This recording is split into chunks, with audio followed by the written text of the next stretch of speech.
Hey guys, Matt Bean here with BuiltRight Industries. Today I'm going to show you how to install our patented bedside rack system into your 2019 and newer GMC Sierra or Chevy Silverado. We'll show you the parts you'll receive, the tools you'll need, and the step-by-step installation. So follow along. Alright, so we're going to show you the installation of one rear panel first. You're going to have one big panel, two supporting brackets, two composite blocks for the bed, and then for the hardware kit you're going to have two channel nuts, two 5/16 bolts, and a handful of 1/4-20 Allen head, button head screws. For tools, you're going to want a 1/2-inch socket and ratchet, 7/16 wrench, 1/2-inch wrench, 5/32 Allen wrench or similar, and a small pick of some sort for this step here. So the first step, if you've got these caps in those oval holes, is to pick them out. Set those aside. You're not going to be reinstalling them right now. Maybe something that you want in the future. Go ahead and repeat that on 2 or 3 holes on one side, depending on how many you're installing. Panels, that is. All right, so the next thing we're going to do is prep the bracket, the support bracket, as shown here. So you're going to put a 5/16 bolt through it. You're going to put the composite block and then the channel nut. And then you're going to see here, we'll thread down the channel nut to almost snug. We do want that channel nut to be able to spin and drop into the slot that's in the composite block once it's in the bedside, and we'll demonstrate that here in a minute.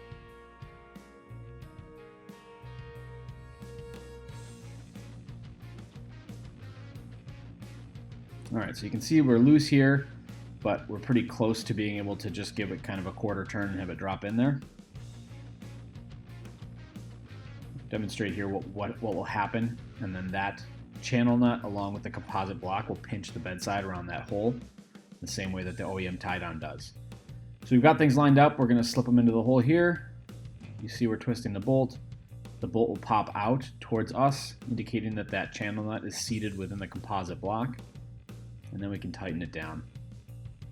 The channel nut will be kept from spinning by that block, so things will feel a little bit loose, but it should be just fine. I'm not going to speed anything up here too much because I do want you to see that it takes a little bit of finesse.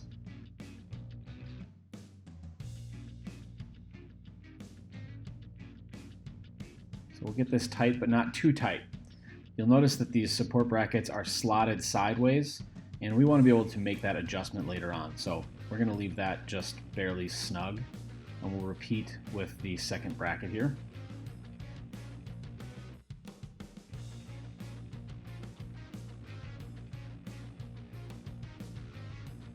Just kind of demonstrating how tight these are. We do want them to be able to stay in place as we make adjustments.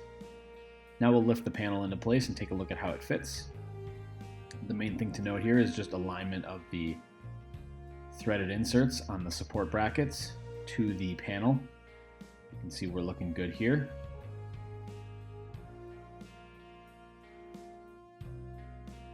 We've got easy access to all of those 8 threaded inserts. So we're going to set the panel down and snug up those mounting bolts.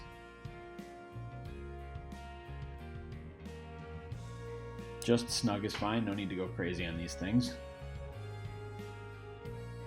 You are able to slip a wrench inside the panel to snug them up further after installation, so that's something to keep in mind here.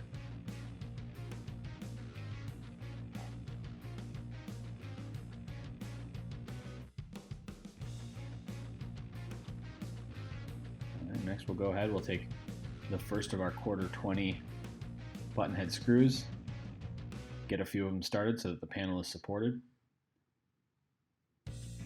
They should thread into those inserts nicely. If you feel a little bit of resistance, but not so much that it might be cross-threaded, a little bit of resistance is probably an indication that there may be powder coating in the hole. We do mask them, but sometimes a couple of flakes can get in there and jam up the threads a little bit. You're fine to just tighten through them.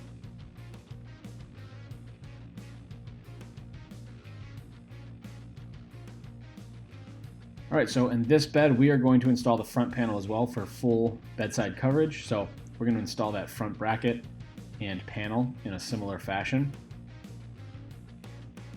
Now here we'll check our side-to-side clearance. On this we happen to be a little tight on the wheel well on that front panel. So what we're going to do here is make an adjustment on the rear panel, use up some of that slotting in order to straighten things out.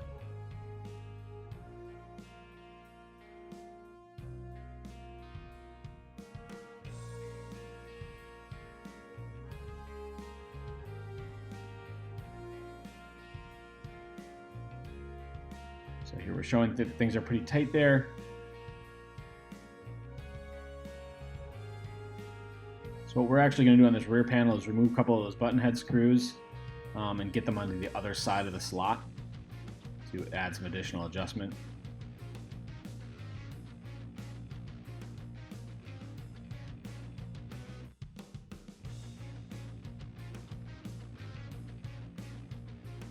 Now what you're seeing here is that we're a little tight, but you remember those brackets have some slotting, so we're going to loosen this bracket up just a hair, and we're going to slide it back, and then we're going to tighten it back up.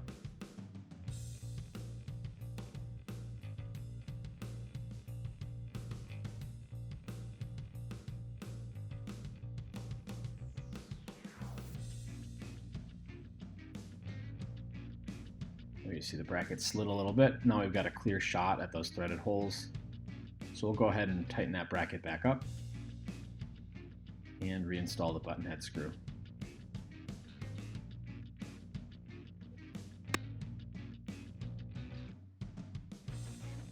Alright, so once we've got that bracket tightened up, you can see here it's a little tight, but if you take your time, it's really not too much trouble. Once we've got that tightened up, we can go ahead and replace that button head screw now that we've got plenty of clearance.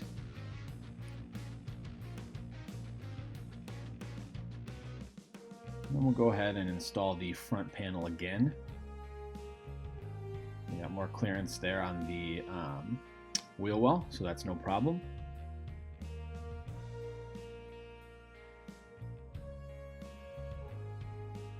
So now we'll use the remaining button head screws to attach the front panel to the front panel support bracket, and then to attach the front panel to the rear panel. Again, keep everything a little bit loose until the very end. We can snug everything up.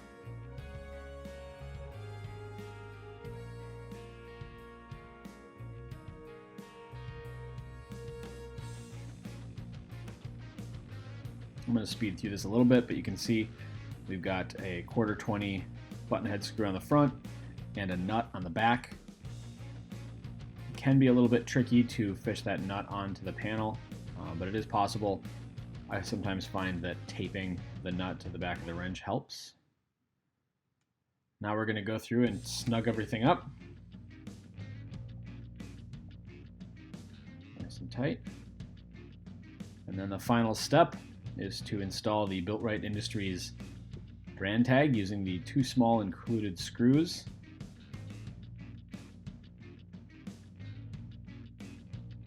The reason we do this, people ask, the reason we do this is so that the same panel can be mounted on the driver's side or the passenger side and still retain the branding.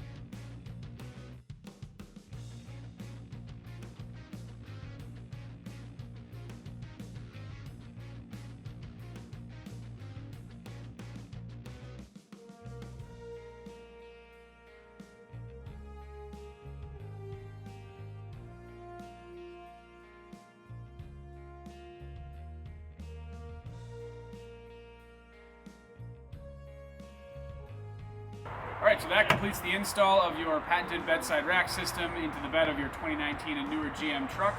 If you have any questions, comments, feedback, etc., please feel free to reach out to us in the comments via phone, email, Facebook Messenger, whatever works for you. We'll try and meet you there. Thanks a lot.